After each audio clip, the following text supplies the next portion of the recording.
وعلى آل محمد في أول وأوسط وآخر کلامنا۔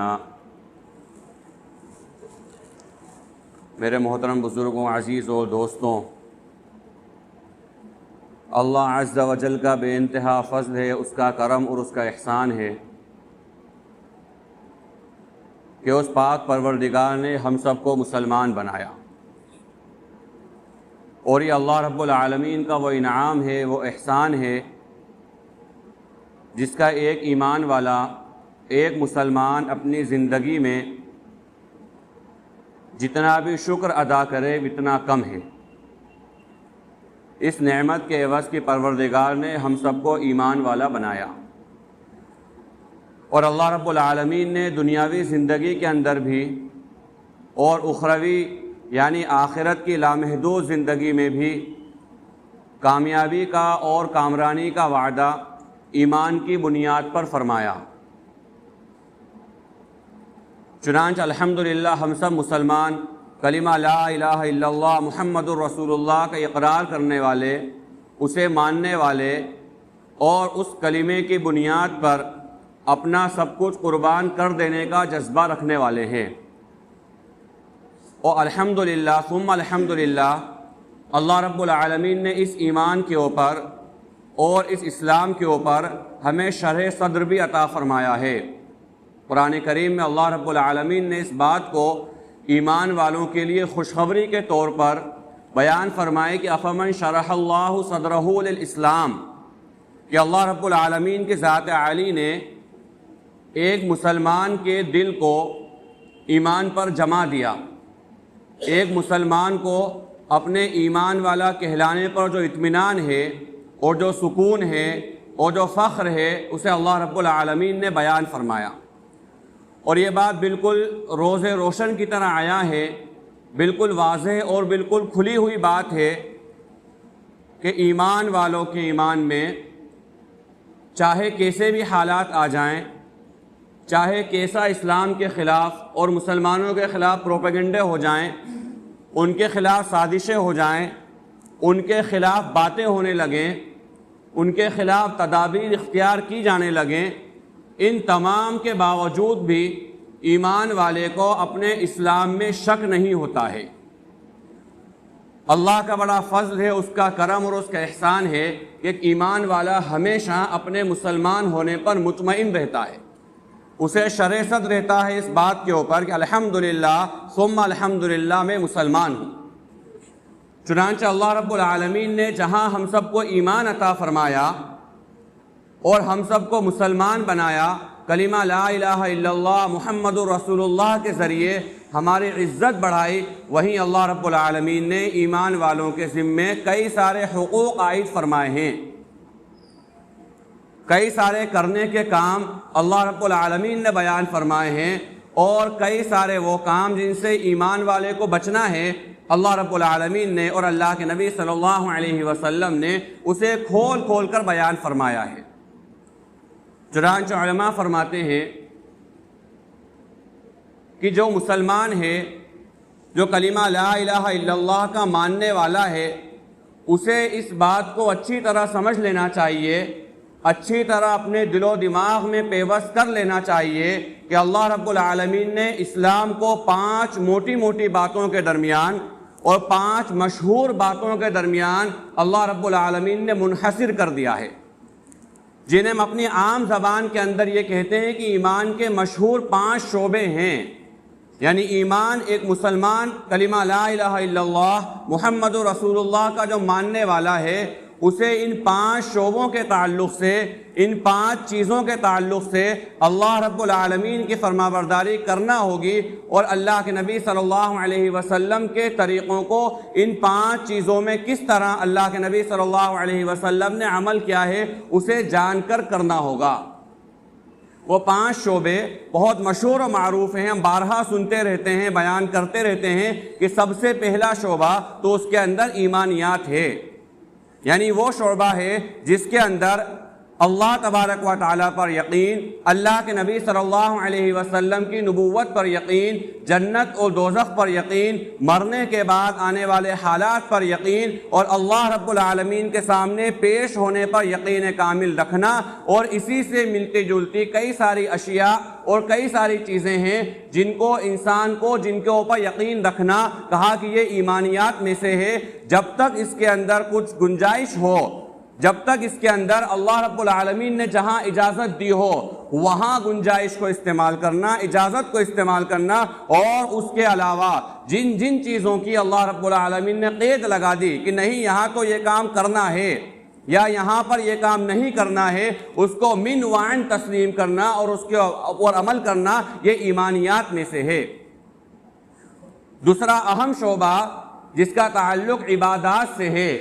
یعنی یہ وہ شعبہ ہے کہ جس کے اندر انسان کا نماز کا تعلق، روزے کا تعلق، حج کا تعلق، زکوٰۃ کا تعلق، اور اسی طرح اور اس سے ملتی جلتی کئی ساری چیزیں جنہیں کھول کھول کر شریعت مطہرہ میں بیان کر دیا گیا اس سے متعلق ہے، یعنی عبادات۔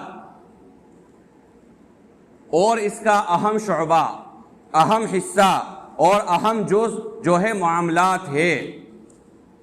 جو میرا عرض کرنے کا مقصد یا جس کے تعلق سے گفتگو کرنا ہے وہ یہ ہے کہ اللہ تبارک و تعالیٰ نے ایک ایمان والے کے ذمے جو ذمہ داریاں عائد کی ہیں، ان ذمہ داریوں میں سے ایک اہم ذمہ داری اللہ رب العالمین نے معاملات کے تعلق سے عائد کی ہے کہ ایک انسان کا، ایک مسلمان کا معاملہ کیسا ہونا چاہیے،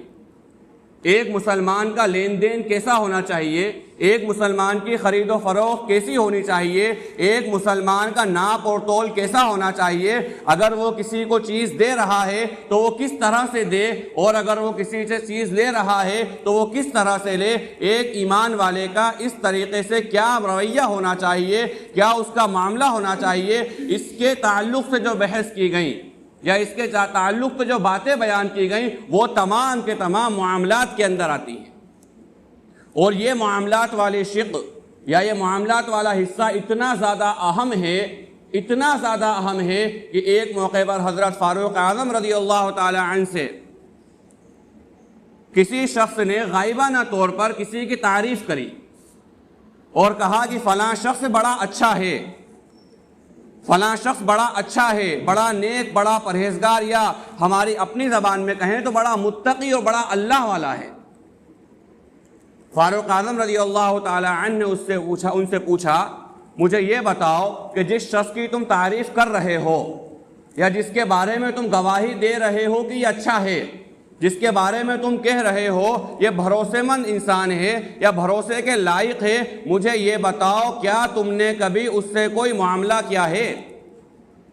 یعنی پیسے کے تعلق سے، لین دین کے تعلق سے تمہارا اس کے ساتھ کبھی سابقہ پڑا ہے، کبھی اس کے ساتھ کچھ تم نے معاملہ کیا ہے؟ فرمایا اے امیر المومنین ایسا تو نہیں ہے، پیسے کوڑی کے تعلق سے تو میرا اس سے کوئی سابقہ نہیں پڑا، کبھی میں نے لین دین اس کے ساتھ نہیں کیا۔ تو کہا جب تم نے اس کے ساتھ لین دین نہیں کیا، پیسے کا معاملہ تمہارے اس کے ساتھ نہیں ہوا، تو کس بنیاد پر تم اسے اچھا کہہ رہے ہو؟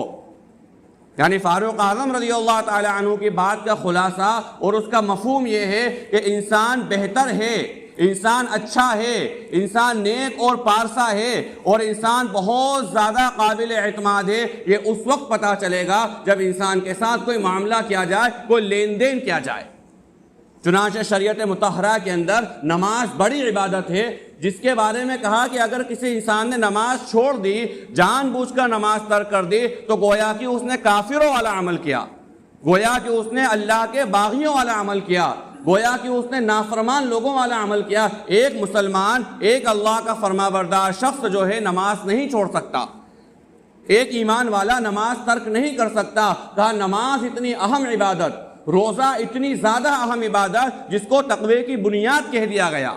یعنی جو شخص روزہ رکھ رہا ہے، اللہ رب العالمین کی رضا کے لیے بھوکا پیاسا رہ رہا ہے، تو گویا کہ وہ شخص متقی ہے، یا اللہ رب العالمین اس کو تقوی اختیار کرنے والا یقیناً بنا دے گا اس روزے کی بنیاد کے اوپر۔ لیکن فرمایا اگر کوئی شخص روزے دار بھی ہے اور کوئی شخص نماز کا پابند بھی ہے، لیکن اس کے باوجود اگر اس کے اندر کچھ علامات یا کچھ خرابیاں ہیں، وہ علامات اور وہ خرابیاں اگر اس شخص کے اندر ہیں تو چاہے یہ نماز پڑھنے والا بھی ہو، روزہ رکھنے والا بھی ہو، اپنے گمان کے مطابق یہ مسلمان بھی ہو، لیکن کہا کہ یہ شخص منافق ہے، یعنی گویا کہ اس کا عمل یہ بتا رہا ہے کہ یہ کام مسلمان نہیں کرتا ہے، اس کا عمل، اس کا طریقہ کار یہ بتا رہا ہے کہ یہ مسلمانوں والے کام نہیں ہیں۔ چنانچہ اللہ کے نبی صلی اللہ علیہ وسلم نے بہت مشہور و معروف روایت کے اندر یہ بات بیان فرمائی کہ منافق کی 3 نشانیاں ہیں، یا 3 خصلتیں یا 3 عادتیں ہیں جس کے ذریعے انسان اپنے آپ کو ٹٹول لے کہ کہیں یہ علامت، یہ نشانی میرے اندر تو نہیں ہے، کہیں یہ علامت اور یہ نشانی جو نفاق کی کہی گئی، یعنی نفاق اس چیز کو کہا جاتا ہے کوئی شخص مسلمان نہیں ہے، کوئی شخص ایمان والا نہیں ہے، لیکن کسی وجہ سے، کسی فائدے کی وجہ سے، کسی ڈر کی وجہ سے، کسی لالچ کی وجہ سے، دنیاوی کسی مفاد کی وجہ سے وہ اپنے آپ کو مسلمان کہلوا رہا ہے۔ اسلامی معاشرے کے اندر اس نے اپنا نام مسلمانوں والا رکھ رکھا ہے، وہ یہ پسند کرتا ہے اس بات کو کہ لوگ مجھے مسلمان کی حیثیت سے پسند کریں، وہ اس بات کو پسند کرتا ہے کہ لوگ مجھے کہیں کہ یہ مسلمان ہے، لیکن حقیقت کے اندر وہ شخص مسلمان نہیں ہے، یعنی اندر سے وہ کلمہ لا الہ الا اللہ محمد رسول اللہ کا اقرار کرنے والا نہیں ہے، اس کا کوئی دوسرا باطل عقیدہ ہے، اس کا کوئی دوسرا باطل نظریہ ہے، اس کا کوئی دوسرا باطل خدا ہے، اللہ کی وحدانیت کا قائل نہیں ہے، اللہ کے نبی صلی اللہ علیہ وسلم کی نبوت اور آپ کی ختم نبوت کا قائل نہیں ہے۔ یہ شخص چاہے کتنا بھی اپنے آپ کو مسلمان کہلوا لے لیکن حقیقی معنی میں مسلمان نہیں ہے۔ تو کہا نفاق اس چیز کو کہا جاتا ہے، اس شخص کو کہا جاتا ہے منافق جو اندر سے مسلمان نہیں ہے لیکن لوگوں کو بتا رہا ہے کہ میں مسلمان ہوں، اور وہ پسند کر رہا ہے اس بات کو کہ لوگ بھی اسے مسلمان سمجھیں اور مسلمان کے نام سے موسوم کریں۔ کہا کہ یہ منافق ہے، یا منافقوں والی نشانیاں اس کے اندر ہیں، یا منافقوں والی علامات اس کے اندر ہے۔ فرمایا پہلی نشانی، پہلی علامت تو یہ ہے کہ اذا آیت المنافق ثلاث، 3 نشانیاں ہیں۔ اذا حدث کذبا، جب وہ بات کرے تو جھوٹ بولے۔ اللہ ہم سب کی حفاظت فرمائے۔ معاشرے کے اندر سب سے پہلے کہنے والا اپنے آپ سے مخاطب ہے کہ ہم نے جھوٹ کو گناہ ہونا تصور ہی چھوڑ دیا،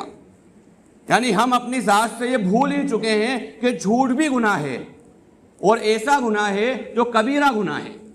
کبیرہ گناہ کے جو فہرست ہے، جو بڑے بڑے گناہ ہیں، جو گناہ اللہ رب العالمین بغیر توبہ کے معاف نہیں کرے گا، یا یہ وہ گناہ ہیں جن کے لیے توبہ کرنا ضروری ہے، ان گناہوں میں سے ایک بڑا گناہ جھوٹ ہے۔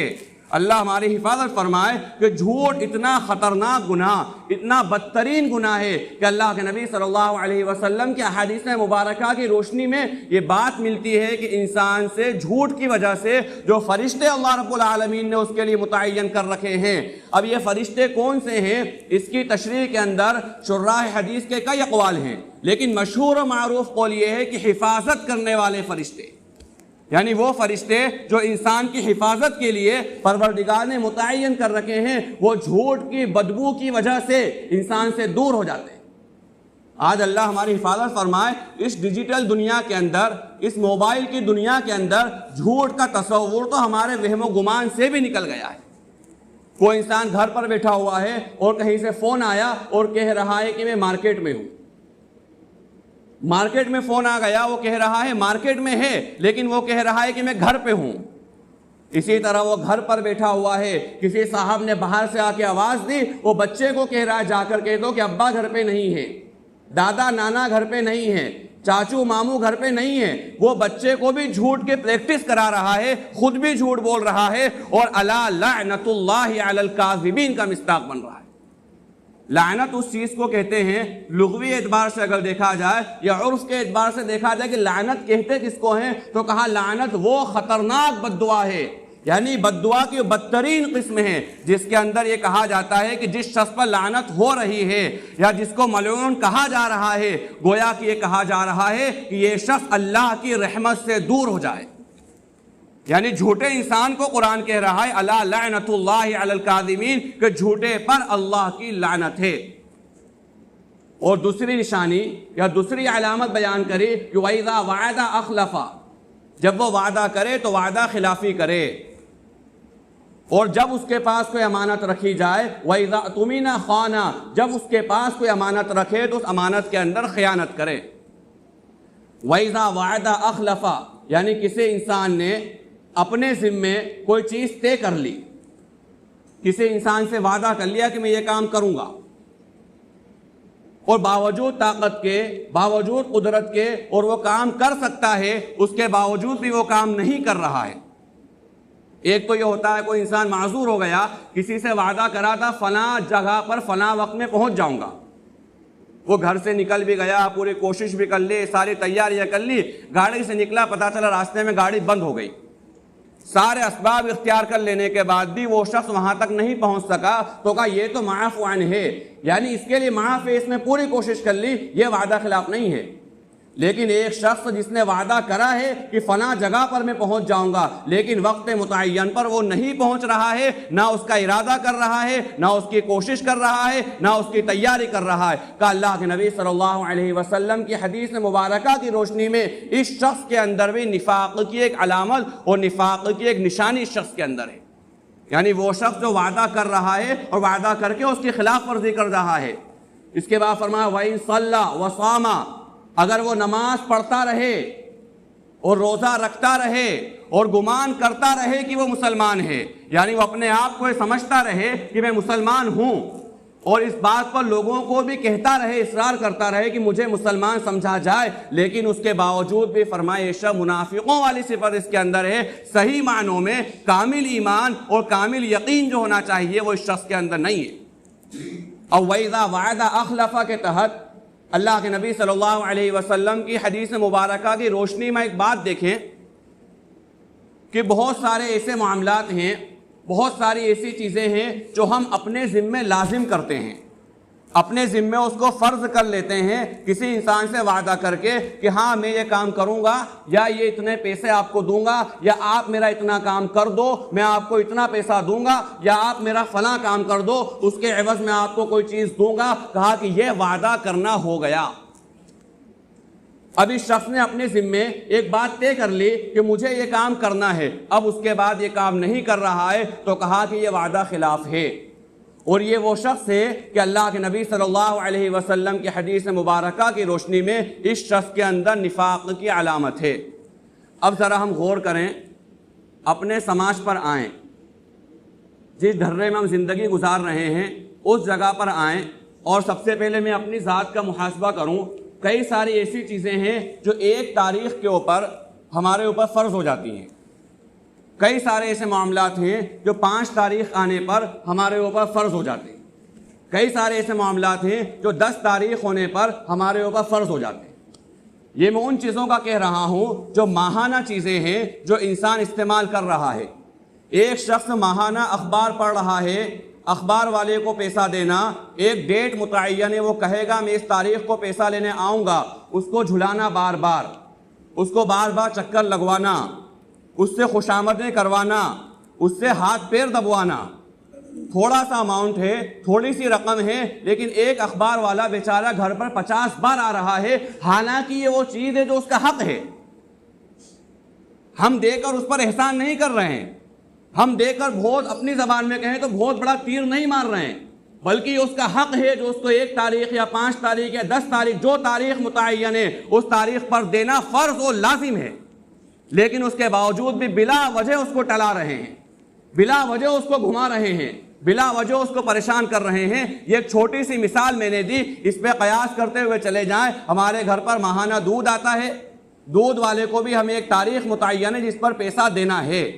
ہمارے گھر پر جو ہے کوئی پڑھانے والے آتے ہیں بچوں کو، ایک تاریخ متعین ہے جس تاریخ پر انہیں پیسہ دینا ہے۔ ہمارے بچے کہیں ٹیوشن پڑھنے جا رہے ہیں، ایک تاریخ متعین ہے جہاں پر ہمیں انہیں پیسہ دینا ہے۔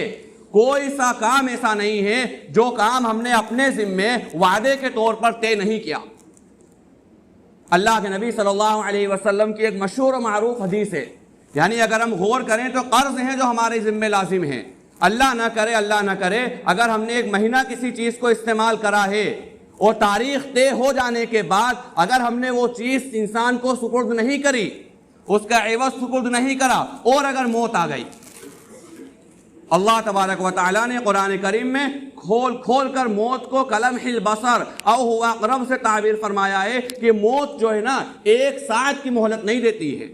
ایک لمحے کی مہلت نہیں دیتی ہے۔ قرآن کریم میں اللہ رب العالمین نے منظر کشی کری ہے کہ انسان کا جب موت کا وقت آ جاتا ہے، جب نفع کی کیفیت آ جاتی ہے، جب اس کو حال احوال آخرت کے پروردگار دکھانا شروع کر دیتا ہے، اب وہ کہتا ہے یہ میرا فلاں مال تمہاں دے دیا جائے، فلاں مال اس کو دے دیا جائے، میرا یہ گھر اس کو دے دیا جائے، یہ اس کو دے دیا جائے۔ کہا کوئی بھی قابل قبول نہیں ہے۔ اس وقت انسان چاہے جو کہتا رہے، اب مرض الوفات شروع ہو گیا، اب یہ تیرا مال بچا ہی کہاں، یہ تو وارثوں کا مال ہے، اب تیرا مال نہیں ہے۔ اب اس میں اگر وصیت نافذ ہو جائے گی تو 1/3 کی نافذ ہو جائے گی، اس سے زیادہ وصیت بھی نافذ نہیں ہو سکتی۔ تو اللہ نہ کرے اگر اس وقت موت آ گئی، ہمارے ذمہ اخبار والے کا پیسہ ہے، دودھ والے کا پیسہ ہے، کرانے والے کا پیسہ ہے، ٹیوشن والے کا پیسہ ہے، اور اگر موت آ گئی، ان اجل اللہ اذا جاء لا یؤخر، جب اللہ کا فیصلہ آ جاتا ہے تاخیر نہیں ہوتی۔ ایک ساعت کے اندر موت آ گئی، پروردگار کے سامنے ہم اس حال میں کھڑے ہوں گے کہ ہمارے ذمے لوگوں کا قرض ہوگا،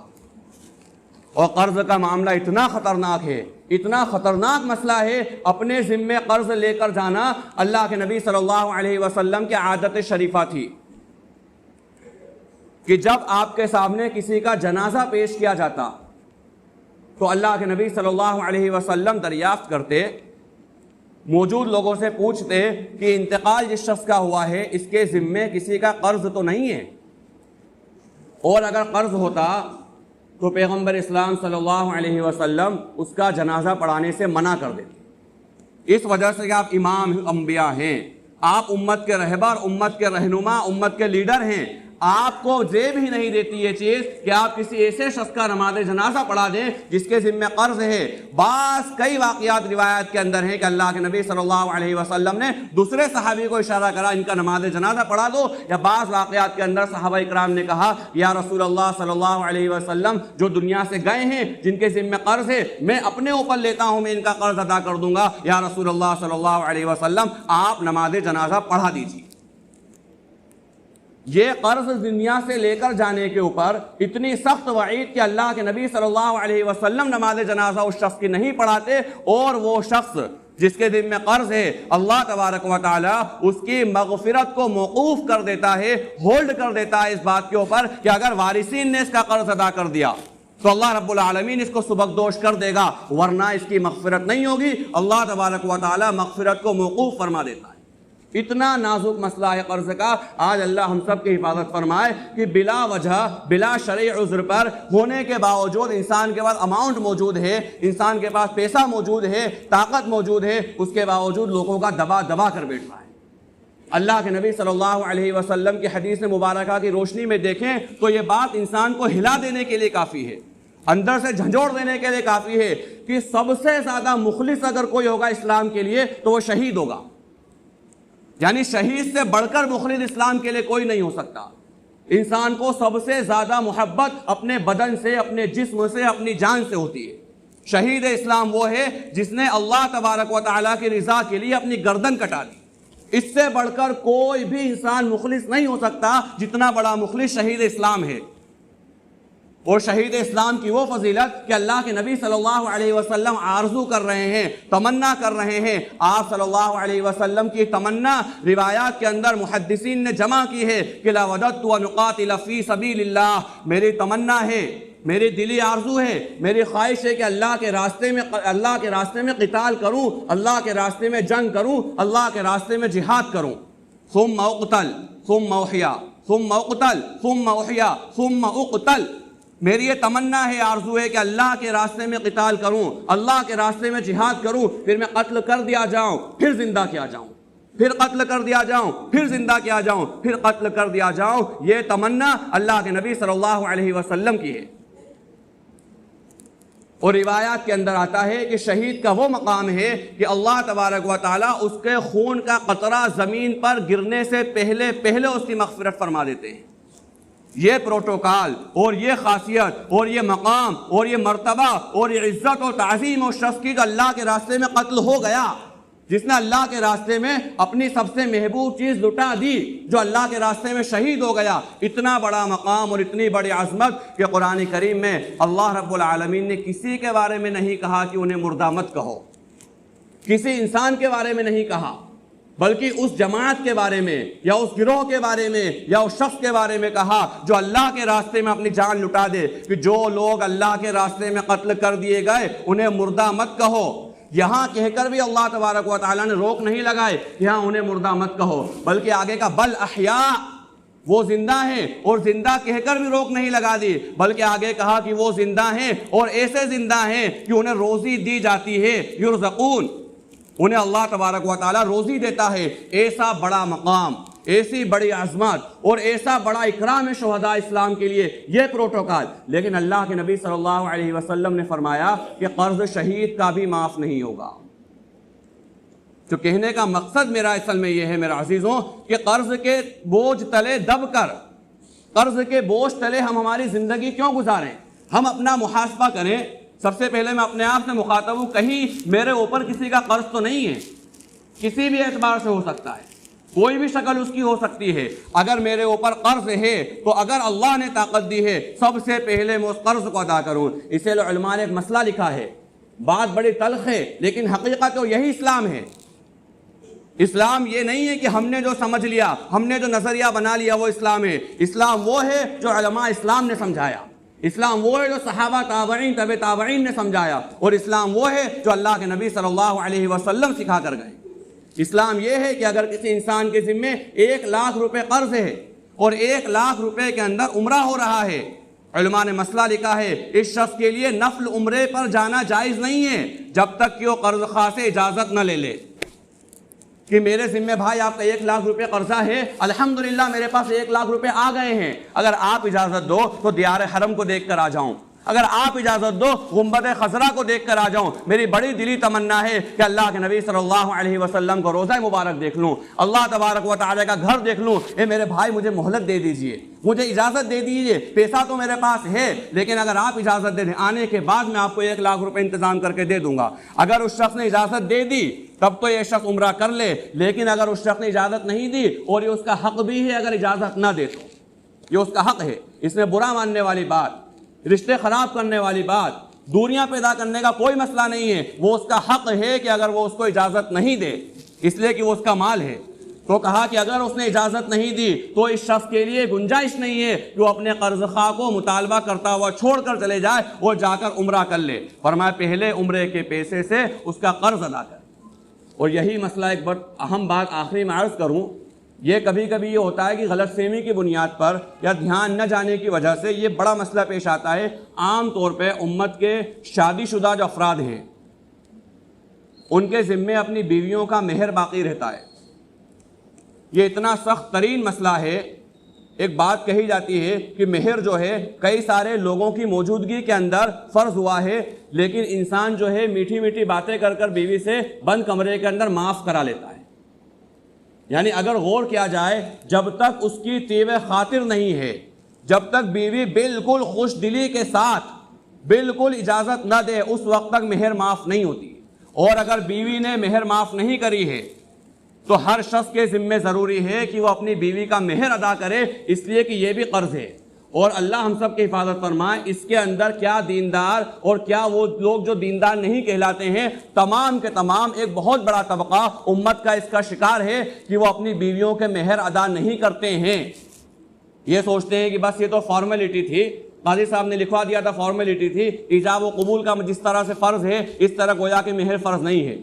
لہذا ہم اس بات کا ارادہ کریں، عزم مصمم کریں کہ ہمارے ذمے جو جو حقوق ہیں، چاہے وہ 100 روپے سے لے کر لاکھوں روپے تک کے حقوق ہوں، یا اگر کسی کے والدین کا انتقال ہو گیا ہے تو ان کی وراثت کے اندر جو بہنوں کا حق ہے یا دوسرے بھائیوں کا حق ہے، وہ تمام کے تمام چیزوں کو پرکھیں، سامنے رکھیں، اہل علم سے پوچھیں کہ اس کا مسئلہ کیا ہے۔ میں اللہ کے سامنے اس حال میں نہیں جانا چاہتا کہ میرے ذمے کسی ایک روپے کا بھی قرض ہو، کہیں ایسا نہ ہو کہ یہ قرض میری مغفرت میں رکاوٹ بن جائے، اور کہیں ایسا نہ ہو اس قرض کی وجہ سے میری مغفرت موقوف کر دی جائے۔ لہٰذا ہم اس بات کا ارادہ کریں، عزم مصمم کریں، پختہ ارادہ پختہ یقین کریں انشاءاللہ کہ جن کے ذمے ہمارے ذمے جن جن لوگوں کے قرض ہیں انشاءاللہ ان قرض کو جو اس کا حق ہے اس طرح سے انشاءاللہ ادا کریں گے۔ اللہ رب العالمین سے دعا ہے کہ اللہ رب العالمین کہی گئی باتوں پر کما حقہ عمل کی توفیق نصیب فرمائے۔